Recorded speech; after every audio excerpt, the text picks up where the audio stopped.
भारतीय संस्कृति का दुनिया में कोई सानी नहीं है, क्योंकि ये विश्व बंधुत्व की बात करता है, सर्वे भवन्तु सुखिनः की बात करता है, किरणवन्तो विश्वमार्यम की बात करता है। इसीलिए यह एक जीवंत संस्कृति मानी जाती है। इसके विशेषताएं हमारे इतिहास प्रत्यक्षदर्शी हैं। हम कितने ही आक्रमण हुए, कितने ही हमारे देश के अंदर ऐसे आक्रांत आए, लेकिन हम लोग हमेशा अपनी जीवंत संस्कृति को अक्षुण्ण बनाए रखा। चाहे उन्होंने हमारे सांस्कृतिक और धार्मिक स्तर पर कट्टरवाद के माध्यम से हमको दबाने की कोशिश हो, कुचलने की कोशिश हो, लेकिन हम लोगों ने उसको एक विशेष रूप से उनका प्रतिकार किया और अंततो गत्वा भारतीय संस्कृति का परचम पूरी दुनिया के अंदर प्रज्वलित हुआ। इसमें हमारे देश के उन महान लोगों की आस्थाएं, उन महान लोगों की विकास यात्राएं छुपी हुई हैं, उन महान लोगों के वीरता की गाथाएं छुपी हुई हैं, जिनके कारण से हम लोगों ने आज इस भारत के अस्तित्व को कायम रखा हुआ है। हम जानते हैं कि एक नेता बनना बहुत आसान है, लेकिन उसमें से भी एक जन नेता बनना वह आसान नहीं है। नेता तो हर कोई बन जाएगा, लेकिन जन नेता बनने के लिए आपको ये जन्म भी कम पड़ जाता है। पूरा जीवन भी अगर लगा देंगे तो वो अब नहीं बन पाता है। जन नेता बनने के लिए वही जन नेता महान होता है जिसके अंदर सर्व समावेशी और सर्वस्पर्शी और सर्व जनों को प्रभावित करने की प्रेरणा हो, जो सबका हितैषी हो। हमारे देश ने तलवार के बल पर अगर उत्तर पर्याप्त नहीं रहा तो उनको प्रेम से भी समझाया, उनको सांस्कृतिक रूप से भी उत्तर दिया। हर ओर से, चाहे चैतन्य महाप्रभु के रूप में आए हों, तुलसी के रूप में आए हों, कबीर के रूप में आए हों, मीरा के रूप में आए हों, या इस देश के अंदर राम कृष्ण महावीर के रूप में आए हों, हम लोगों ने इस देश की संस्कृति को, इस देश की हर प्रकार की राजनीतिक और सामाजिक और आध्यात्मिक सांस्कृतिक चेतना को अक्षुण्ण रखने का काम किया। इसीलिए अपनी संस्कृति को पहचानें, समझें, आने वाली पीढ़ी को बताएं कि कैसे कैसे हमारे पूर्वजों ने हमारी संस्कृति को जीवंत रखने के लिए ऐसे बलिदान दिए थे। आज के नेताओं को इनसे प्रेरणा लेनी चाहिए। उस व्यवस्था को, सर्व समावेशी और सर्वस्पर्शी व्यवस्था को विकसित करने के लिए धरातल पर उतरना चाहिए, जिसके प्रमाण हमारे पूर्वजों ने दिया है। राजनेताओं को यह बात जरूर समझनी चाहिए कि संगच्छध्वम संवदध्वम संगो मनासि जानताम देवा भागम यथा पूर्वे सज्जनाना उपासते। यानी एक साथ चले, एक साथ बोले, हमारे मनों में समान बोध हो।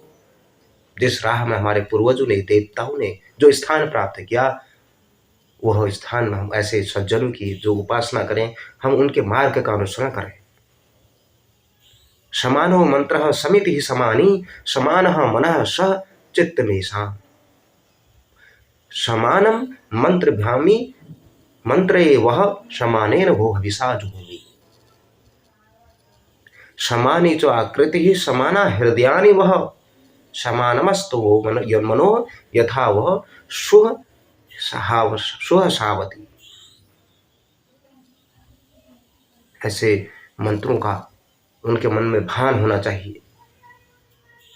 ये नहीं कि अपने लिए नहीं, अपने स्थापत्व के लिए नहीं, लोगों के कल्याण के, लोक कल्याण की भावनाएं उसके मन में विचरित होनी चाहिए, प्रकटित होनी चाहिए।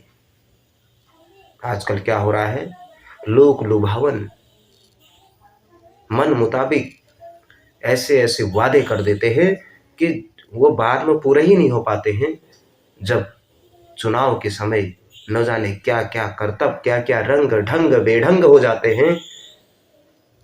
जब मतदान हो जाता है उसके बाद उन्हीं मतदाताओं को भूल जाते हैं। नहीं भूलना। जिन्होंने आपको उस स्थान तक पहुंचाया, एक गरिमामय पद दिया, और आपने बाद में उसी मतदाता को नकार दिया, यह लंबे समय तक नहीं चलता।